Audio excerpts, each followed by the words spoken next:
It's time for a new Gina K Designs release. That's always such a fun evening. Hi everyone, I'm Rebecca Keppel, and I love the Gina K release. I love how much she does as far as lives and sharing everything with all of us. But if you've already watched the live, now it's time to see something else up close about this release. So let me show you what I'll be working with today. All these items are from this month's kit. I'm starting with the Bursting Blossoms. This is the free gift. It's a 3D embossing folder and dies and a set of layering stencils. That's a pretty amazing free gift if you ask me. Everything you need to create those beautiful embossed looking flowers. Next up we have the First Class Frame cover plate and the Postage Plus stamp set. These obviously work really well together, and I love that they are specific for holiday cards. Here is the Joyful Borders stamp set. I love these borders with the sentiments, and there are matching dies. This is an amazing set as well, can be used for all your holiday cards. And this is the Festive Bloom stamp set. And again, there are matching dies. I love that large poinsettia. It looks great on a card.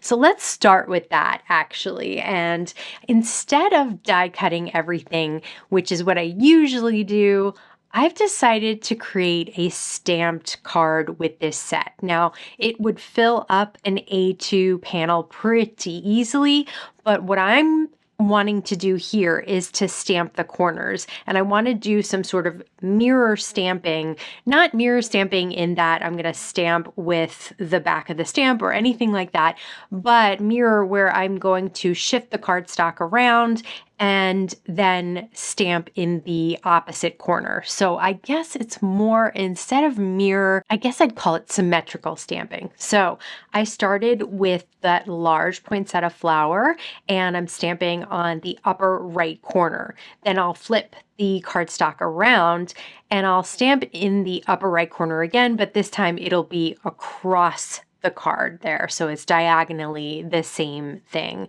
I'm using some Gina K Designs inks. I'm using Carnation, the light and the medium, because I love a alternative colorful theme for the holidays.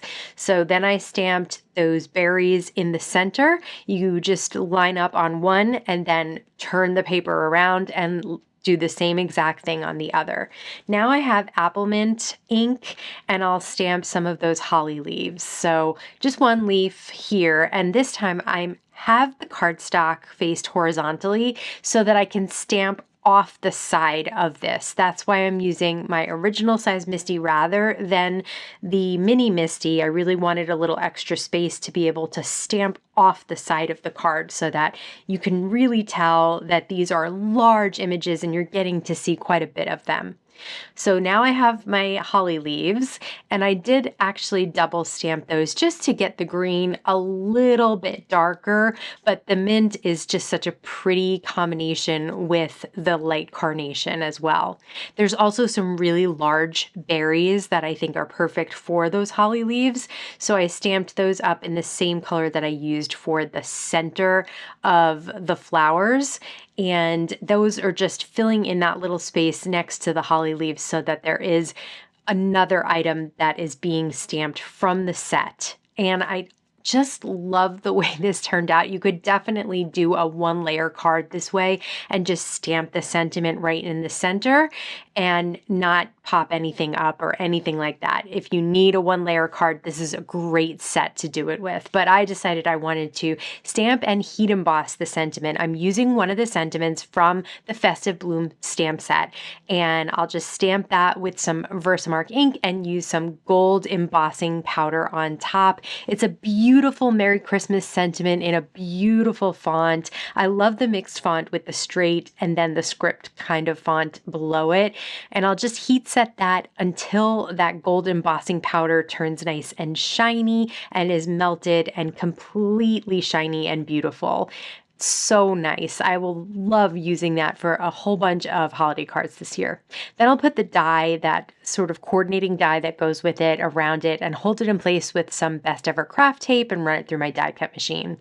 I cut the panel down to 4 by 5 1/4 so I could mount it on some Gina K Designs Bubblegum cardstock, and then I'll pop up the Merry Christmas right in the center of the card. I love the symmetry of this card. I'll be doing this again definitely with my next large floral stamp that I get. For this next card, I cut out the first class frame cover plate, and now I have some of the stamps from the Postage Plus stamp set. And I love these stamps. They're so cool. They have the postage marks and first class and the amount of the stamp, but they also are specific for holidays. So you can see the postage mark says Happy Holidays and Peace. And then I love this little swirly line set that is that postage stamp part where they stamp it at the post office. So this is the start to this card, but then I wanted to add a little bit more. So I have another piece of white cardstock and I'm treating it with anti-static powder, and then I'll stamp up some of the joyful borders from that stamp set. So I have a sentiment and I have one of the borders. And since I used Versamark ink, I will pour gold embossing powder on top, and that creates just a really pretty border and then sentiment as well. I colored in the border with just a few bits of alcohol markers, and I left the sentiment gold and shiny as it is. I like that those are the pops of color on that postage background, and then I mounted it on some Gina K Designs cardstock.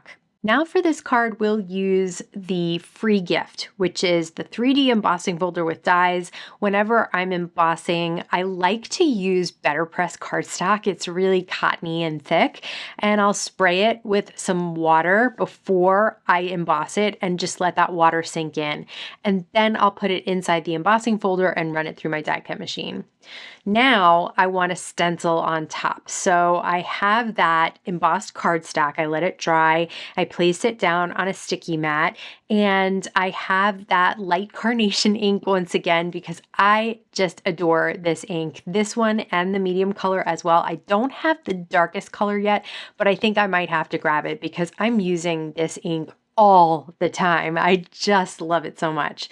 It's really easy to line up these stencils, not just the guide marks or anything, but because I've already embossed the cardstock, I'm using the design as a guide to line up the stencils right on top. Makes it super, super simple. I love doing a little bit of ink blending at a time, starting with one end of the piece that I'm ink blending and going over that multiple times and then pulling that color down.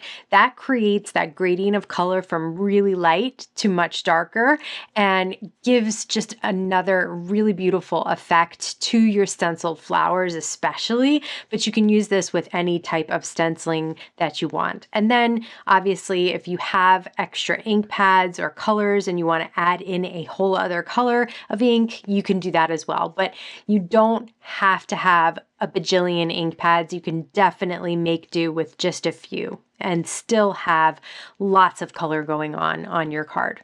Then I took the die cut flowers. I die cut 2 of the flowers, and I'll throw those into the 3D embossing folder, and then I'll stencil those single flowers. It's the same exact process as I did on the panel itself. It's just the flower is all alone because it's been die cut. The cool thing about having these dies to cut out these 2 flowers is that you can add them to the stenciled background and create an extra layer of dimension. So you already have the 3D embossing folder that creates a ton of dimension on its own, but then you can use dimensional adhesive behind these die cut flowers. That wishing you joy is a sentiment from those joyous border stamps, and I did cut it out as well. I cut the panel down to 4 by 5 1/4 so I could mat it again on the Gina K Designs Bubblegum cardstock. And then I put just a foam strip behind the sentiment to add dimension behind that. So that's where, again, you get that extra dimension. I decided to use one of the 2 flowers, again, just to add a third element to this card with that third level of dimensions. So you have the flat, the embossed, and then the popped up on foam adhesive. I hope you can tell how much fun I had with this release. I would love to hear what your thoughts are in the comments below. If you saw anything that you really love, I always recommend with Gina K to go over and grab it now. I'll have links in the YouTube description box to all the supplies that I used so you can grab them easily. I want to thank you so much for stopping by and spending time with me today. Please stay safe, stay healthy, and I'll see you again soon.